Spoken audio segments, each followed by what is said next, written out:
मेरी मम्मी की नौकरी नहीं लगी है, इसलिए मैं स्कूल नहीं जाती हूँ। मेरी मैम मुझे रोज़ डांटती हैं। हम लोग एक बार नहीं 50 बार मिले हैं, जूते घिस गए हैं। हर बार हमें आश्वासन ऐसे दिया जाता है कि हम उनसे मिलने के बाद घर कहीं लेट न पहुंच पाए, हमारा काम पहले हो जाए, पर होता कुछ नहीं है। एक गलत सवाल जो कि परीक्षा कराने वाले विभाग ने पूछा, लेकिन उस गलत सवाल का खामियाजा वो भुगत रहे हैं जिन्होंने शिक्षक बनने के लिए 5 साल पहले नौकरी के लिए अप्लाई किया था।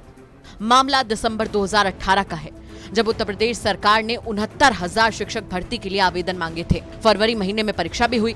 परीक्षा होते ही कुछ अभ्यर्थियों ने आरोप लगाया कि प्रश्न पत्र में 12 सवाल गलत पूछे गए। मामला हाईकोर्ट की सिंगल बेंच से डबल बेंच तक गया।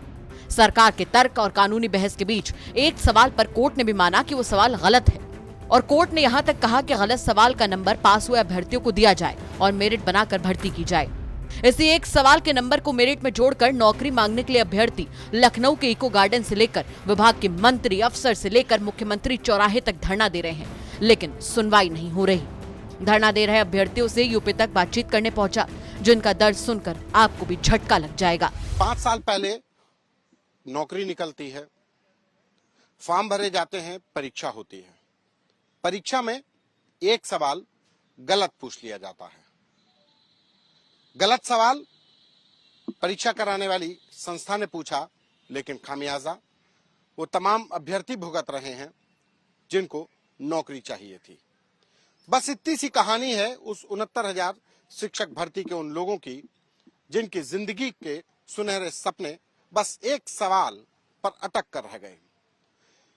ये करीब 64 दिनों से लखनऊ के तमाम मंत्रियों से मिल रहे हैं, अफसरों से मिल रहे हैं और इको गार्डन में धरना प्रदर्शन कर रहे हैं। ये वो लोग हैं जिन्होंने शिक्षक बनने के लिए अर्जी डाली, परीक्षा हुई तो उसमें कुछ सवालों को लेकर के ऑब्जेक्शन हुए कि गलत सवाल थे। मामला हाई कोर्ट, सुप्रीम कोर्ट तक गया। कोर्ट में जिरह हुई और जिरह के बाद तय हुआ कि एक सवाल गलत था।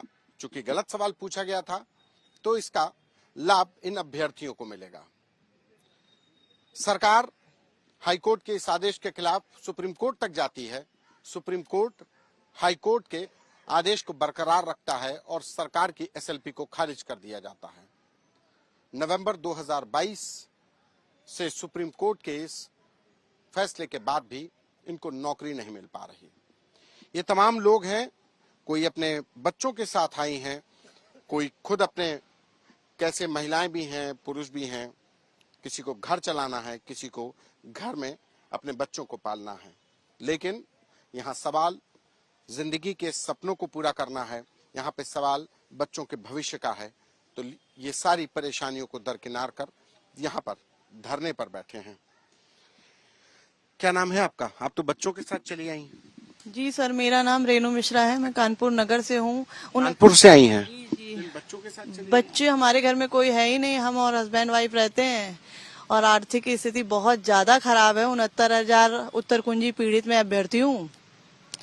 इतना ज्यादा परेशान है कि मेरे बच्चे की फीस देने के लिए मेरे पास पैसे नहीं है। उसकी पढ़ाई भी बाधित हो रही, लेकिन सरकार को कुछ भी नहीं दिखाई दे रहा है। इतने दिनों से आज बच्चों को ले आई, इनको स्कूल नहीं जा पा रहे? नहीं जा पा रहे हैं। फीस देने के लिए मेरे पास पैसे नहीं है। इतना ज्यादा परेशान हूँ कि कुछ पूछिए नहीं। इसकी मैडम रोज इसे खड़ा कर देती हैं और इसकी पिटाई भी लगाती हैं। कहाँ से मैं पैसे दूं? मजबूरी, तब मुझे धरने में बैठना पड़ा। 68 दिन हो गए, लेकिन सरकार के कान में जू तक नहीं रेंग रही है। तुम भी मम्मी के साथ जिंदाबाद कर रही थी, क्या हुआ? स्कूल नहीं जाती हो आप?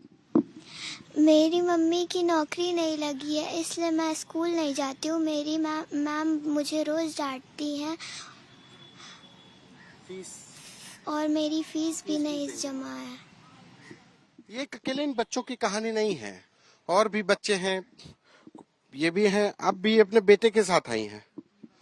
क्या, किस तरीके से समस्याएं आप लोगों के लिए? तो बड़ी समस्याएं हैं महिलाओं के लिए, घर भी मैनेज करना, बच्चों का भविष्य भी और अपने भी भविष्य।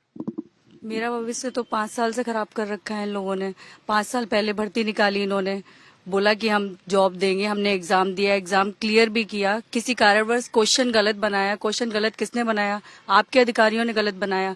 फिर कोर्ट जाते हैं हम, वहां से ऑर्डर लेके आते हैं, ये भी कोर्ट जाते हैं, उसके अगेंस्ट ऑर्डर लेके आते हैं, लेकिन हम जीत जाते हैं। सुप्रीम कोर्ट से हम जीत चुके हैं और हमें नियुक्ति के लिए आदेश हो चुका है। 69,000 जो भर्ती निकली है उसमें हमारे ही पक्ष में ऑर्डर आया है कि इनको नौकरी दो, इनको एक नंबर बढ़ गया है।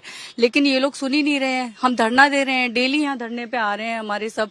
और कल भी इन लोगों ने जब धरना दिया, हमने सबने वहाँ मुख्यमंत्री का आवास गिरा, वहां पे हमारे साथ इतनी बर्बरता की है इन लोगों ने। आप देखिएगा, पूछिएगा।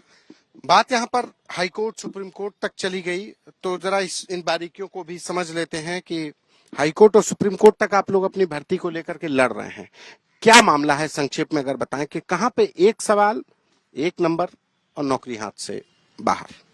ये 69,000 शिक्षक भर्ती का मामला है, जिसके प्रश्न पत्र में कुछ सवाल गलत पूछे गए थे, जिस पर हम लोगों ने जब आपत्तियां की तो विभाग ने हमारी बात को अनसुना कर दिया। हमें अंतिम विकल्प के तौर पर न्यायालय में जाना पड़ा और लंबी सुनवाइयों के बाद 25 अगस्त 2021 को माननीय इलाहाबाद हाईकोर्ट की डबल बेंच ने यह कहा कि एक प्रश्न पूर्णतः गलत था, उसके चारों विकल्प भी गलत थे, तो एक अंक याचियों को देकर इनकी नियुक्ति की जाए। सरकार ने 9 महीने तक कोई कार्रवाई नहीं की। सरकार अभ्यर्थियों के खिलाफ, बेरोजगार बच्चों के खिलाफ सुप्रीम कोर्ट जाती है और 9 नवंबर 2022 को सुप्रीम कोर्ट ने भी हमारे पक्ष में फैसला दिया और कहा गलती सरकार की थी, प्रश्न सरकार के अधिकारियों ने गलत बनाया था। पर उस एक प्रश्न का खामियाजा हम 5 साल से भुगत रहे हैं और ये देश की चिंता का विषय है कि न्याय की सबसे बड़ी संस्था जो सुप्रीम कोर्ट है, उससे बड़ा कोई कोर्ट ही नहीं देश में, उसके आदेश की लगातार 1 साल से अवहेलना हो रही है। लोगों की तबीयतें खराब हो रही हैं, हमको मारा पीटा जा रहा है। लोग मंत्री से भी मिले, अफसरों से मिले, तो क्या कहाँ पे अटक गई गाड़ी? मंत्री जी और अफसर क्या कह रहे हैं कि नहीं मानेंगे सुप्रीम कोर्ट की बात? हम लोग एक बार नहीं 50 बार मिले हैं, जूते घिस गए हैं। हर बार हमें आश्वासन ऐसे दिया जाता है कि हम उनसे मिलने के बाद घर कहीं लेट ना पहुंच पाए, हमारा काम पहले हो जाए, पर होता कुछ नहीं है। मिलने के बाद 1 साल से मिल ही रहे, धरना प्रदर्शन हम कोई शौकिया नहीं दे रहे हैं। यहाँ पे कई बार मिलने के बाद जब काम नहीं हुआ तो मजबूरी में यहाँ हमको बैठने के लिए मजबूर होना पड़ रहा है। हमारे भी घर, हमारे भी माता पिता, हम कोई घर से बेघर नहीं हो चुके हैं, पर क्या करें, कहाँ से खाएंगे, कहाँ से कमाएंगे, कहाँ से हम लोग की फैमिली चलेगी? उसके लिए हम कोई किसी भीख नहीं मांग रहे हैं, हम किसी प्रणाली की बात नहीं कर रहे हैं। हमारा बस हम अपनी नौकरी, ज्यादा तो सुप्रीम कोर्ट के सम्मान में यहाँ पर बैठे हुए, उनका सम्मान करो भाई। हमको नियुक्ति दो या दो, पर उनका सम्मान तो करो, उनके तो आदेश का पालन करो, जिसको सरकार लगातार अनसुना कर रही है। सुप्रीम कोर्ट ने आदेश दिया कि इनको नौकरी मिले, क्योंकि एक जो सवाल गलत था, उस जो एसएलपी दाखिल की थी सरकार की खारिज हो गई। लेकिन तब से नवंबर 2022 लगातार ये लोग इसी तरीके से परेशान हैं कि इनको नौकरी मिल जाए।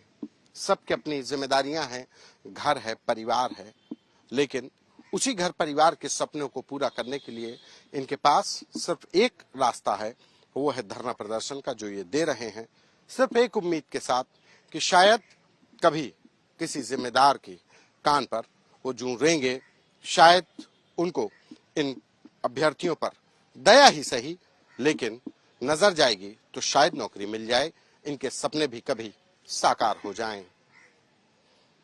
कैमरा पर्सन संदीप के साथ संतोष कुमार, यूपी तक।